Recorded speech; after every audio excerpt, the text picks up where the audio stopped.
In response to the recent officer-involved shooting in which a local veteran lost his life, members of the community may be wondering about the services and assistance available to veterans. The Mobile Crisis Assessment Team works in partnership with the Neighborhood Center in Utica, and Eyewitness News reporter Lauren Brill spoke with one team member about how this partnership can help our former service members. The Mobile Crisis Assessment Team can provide various different types of help in a crisis situation, and if a veteran is involved, there are different avenues of assistance that they can provide. We look for safety and we make sure that, the person is being safe to themselves and to other people. So, we can help facilitate getting to, a hospital or emergency room if safety is really that big of a deal. In addition to this, crisis counselor Michael Pracht explains that they can offer assessments where they meet with an individual through an in-person meeting or a phone call through their 24-hour phone service to figure out what type of treatment is best. It could be referrals out to mental health clinics. It could be, some suggestions for maybe substance use treatment, maybe some inpatient, treatment, things of that nature. Pracht tells me that mental health issues are different for everyone, but there are specific signs to look for.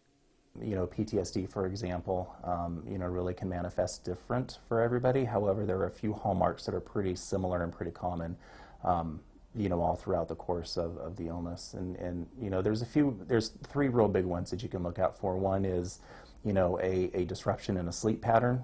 That's a big one that you'll see, an early one that you'll see. The next thing that you'll see often is the isolation. The veteran doesn't want to interact with family, doesn't want to interact with friends, co-workers, just really wants to be left alone. Those are the two really, really big ones that you see.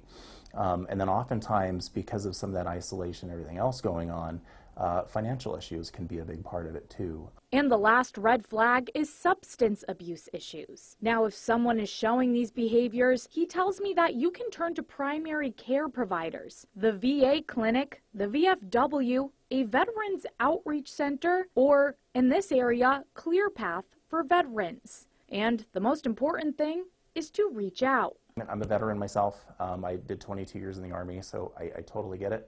We are a stubborn bunch, and we don't want to admit, if we have some sort of issue, some sort of mental health crisis, or really need help at all.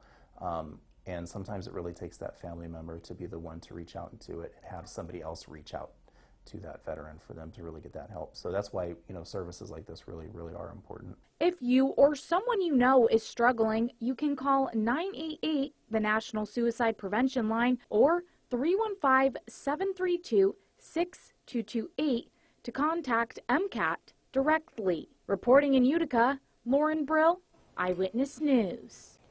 The town of